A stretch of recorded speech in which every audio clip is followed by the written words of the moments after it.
The Rosewood Massacre of 1923. This information is taken from The Guardian, History.com, The Washington Post, a paper by Thomas R. Dye that appeared in The Historian. Rosewood, Florida, the destruction of an African American community. The once small, rural, prosperous black town of Rosewood is now swampland. Rosewood was first inhabited by blacks and whites in 1845, just before the Emancipation, when the notorious black codes and Jim Crow segregated at the town. Until the cedar trees disappeared in 1890, Rosewood was home to pistol factories that provided steady employment to blacks and whites.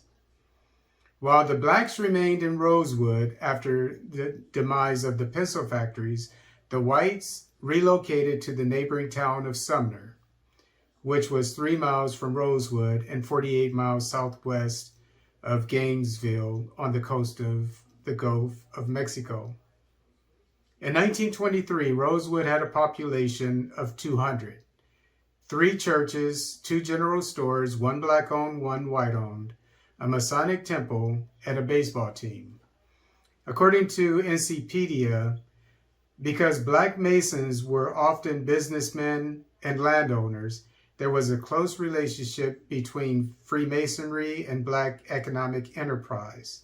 Such membership increased personal and business contacts and promulgated valuable skills about property management. Black lodges often rented their property to black businessmen. And this article is about how black Masons were during the time of the Rosewood Massacre, by the way. But you notice how the black Masons were landowners and businessmen. So by having a Masonic temple in the town of Rosewood, it shows that it probably shows one of the reasons for the prosperity of the town. Rosewood was a whistle stop for the Seaboard Airline Railroad. A whistle stop at that time was a small town that was not a stop for the railroad, but if the people of the town made a call to the railroad in advance, then it would stop in their town to pick up passengers or freight. On New Year's Day, 1923, a 22-year-old white woman by the name of Fannie Taylor was reportedly assaulted by the time her husband returned to their home in Sumner. Their neighbor claimed, notice this, it wasn't even the woman, their neighbor claimed she was assaulted by a black man. Where did the black man come from? Although she later told Sheriff Robert Walker that she had not been raped. Notice who's involved here, Sheriff Robert Walker, and you're going to see his name come up a lot because he's in the middle of everything. So obviously he knew that she said that she wasn't raped. So they can't use that old standby that we're going to burn down this black town because a black man raped one of our women. Nevertheless, Fannie's husband, James, who was a foreman for a local mill, so he was a prominent person basically in the town, harangued an angry mob of whites in Sumner to go looking for the alleged culprit. He also enlisted the help of whites in neighboring towns, including 500 members of the Gainesville chapter of the KKK. The next 7 days, the lynch mob terrorized the unsuspecting residents of Rosewood. Since a black man by the name of Jesse Hunter had recently escaped a chain gang, Sheriff Walker claimed that he must have been the person who assaulted Fannie. And in case you didn't know, chain gangs were the product of the notorious convict leasing system.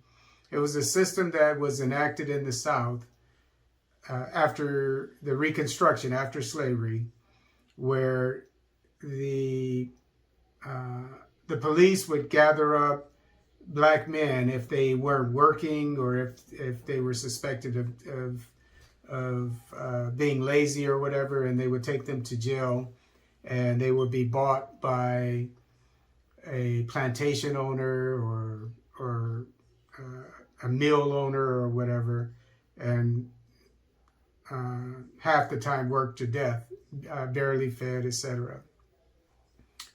And this was after slavery. And originally they worked for, as I said, these businesses, but later, during this time in the 20s, they had started to work for the state governments in chain gangs. One survivor claimed that the white mob became jealous of the residents of Rosewood because they were living better than they were. A blacksmith by the name of Sam Carter was suspected by the mob of taking a fellow Mason who allegedly assaulted James Taylor to a neighboring town. Therefore, the mob tortured, shot, and lynched Carter when he returned home. Obviously, this was a prominent man from Rosewood. They were probably jealous of him. Maybe he was dressed well. He was a blacksmith, meaning that he was a skilled laborer. He worked with iron. The mob cut off Carter's ears and fingers as souvenirs. Again, probably because, in this case, because he was a prominent man. Maybe he, as I said, was dressed well. So probably out of jealousy, they took these souvenirs. Sam's wife, Mahuda, who was a teacher, was abducted and taken to Sumner. They took her to Sumner by the mob later that night and tortured and gang raped. What kind of white women would tolerate white men who would rape black women? It tells you something about the white women of this town. Sheriff Walker, and this time he put on his good cop outfit. Sheriff Walker rescued her from the mob. Again, Sheriff Walker is in the middle of everything, but we can't forget that he's the one who started all this. During the massacre, Sheriff Walker advised the residents of Rosewood to stay at their jobs to protect themselves. And the fact that they were working at the time shows that most of the people in the town were probably employed. Which would explain their affluence. The mob then went to the home of Aaron Carrier, where 25 people, mostly children, had taken refuge. A firefight ensued, resulting in Sarah Carrier being killed by a gunshot wound to the head. Her son, Sylvester, also dying from a gunshot wound, and two white assailants, C.P. Wilkerson and Henry Andrews, being killed by men who assumed a defensive position in the house, probably Masons, or men who were in World War I, who had military experience, which was common during the 20s, during race riots. The men who defended themselves often had been to World War I.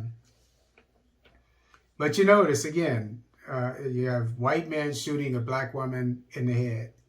What kind of white women would tolerate this? There is a photo of Sheriff Walker holding Sylvester's shiny, new, well-maintained rifle, which he used to kill the two white aggressors. So while he was defending his house, he was the one who used his rifle to kill these two intruders. And if you look at the photo of Sheriff Walker holding the rifle as a trophy, Obviously after the young man had been killed.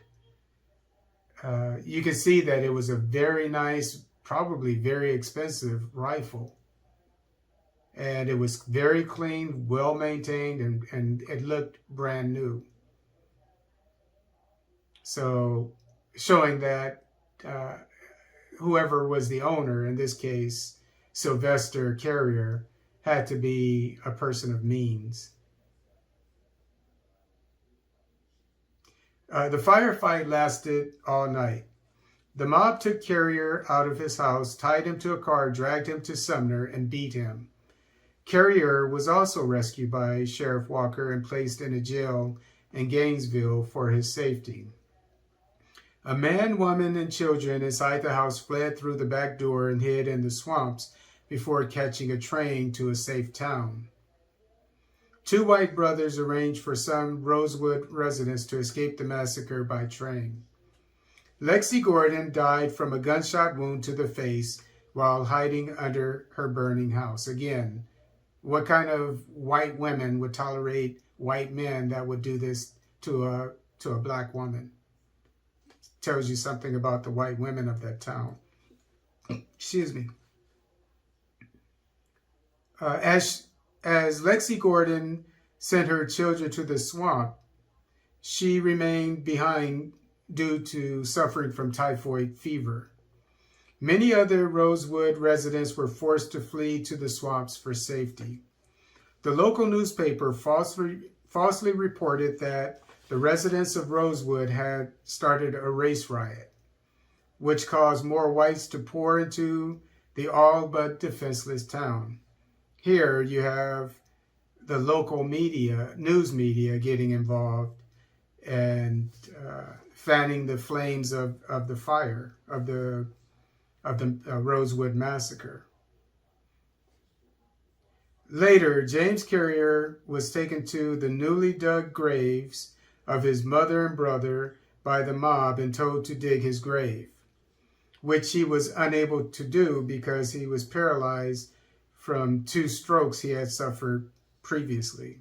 After shooting him dead, the mob left him lying over the graves of his family members. After momentarily leaving Rosewood, many of the mob returned on January 7th to burn down every building in it except for the house owned by the white man who owned one of the 2 general stores in Rosewood. The 3 churches were among the first buildings to be burned by the mob. As the occupants of the houses fled while they burned, some of them were shot by the mob. So you notice that there were, obviously according to an eyewitness or eyewitnesses, people who were fleeing their homes were being shot and killed. The Rosewood residents who successfully fled the burning town never returned for fear of losing their lives.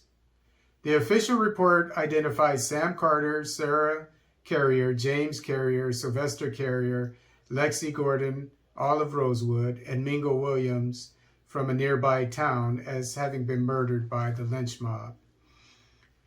Some survivors later said 27 black residents were killed and that more whites died than the local newspaper reported, which would explain the blacks that were fleeing their homes, their burning homes that were gunned down. Minnie Lee Langley, who was in the Carrier house during the firefight, says she stepped over many white bodies on the porch while leaving the house. So that would explain the many more white people than the 2 that are officially reported. So the news media didn't want to let black people know that a lot, and other white people know that a lot of white people died in this firefight, in this race riot. Eyewitnesses claimed to see a mass grave filled with 26 black bodies. Although Governor Kerry Hardy was notified by telegram of the affair, he declined to intervene because Sheriff Walker told him the situation was under control. More than likely, he was informed of everything and he was complicit with it. All he had to do to stop this was to send in the National Guard, and it probably would have saved the town, because it took 7 days for all this to happen. The grand jury, a month after the massacre, Governor Hardy appointed a grand jury and prosecutor to investigate the incident. The grand jury claimed there was not enough evidence to secure an indictment. Since blacks in the South were victims of systemic violence at the hands of whites, the survivors of the Rosewood massacre told their children about the incident and swore them to secrecy. More blacks were lynched in Florida per capita than in any other state during the decades of the lynching, which is basically from 1870 to around 1840, even though they lasted until the anti-lynching law was passed in 1950. So it was basically from more blacks were lynched in places like Rosewood and Florida than in any other state per capita, per person. Takeaways, and that was between roughly 1870 and 1940. This happened in 1923. The takeaways. The Rosewood Massacre is a case study of how whites used terror to keep blacks at a lower socioeconomic level to themselves, especially during the early 1920s, the heyday of the KKK. The Rosewood Massacre shows that white people will do anything in their power to destroy black wealth and prosperity. The Rosewood Massacre also shows how the government works with local militias like the KKK and the news media to destroy black prosperity and self-sufficiency.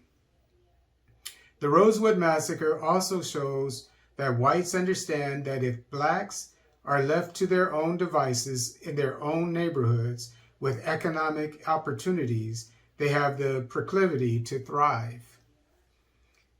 In other words, the integration that blacks fought for during the civil rights movement a generation after the Rosewood Massacre was not the road to socioeconomic progress for blacks.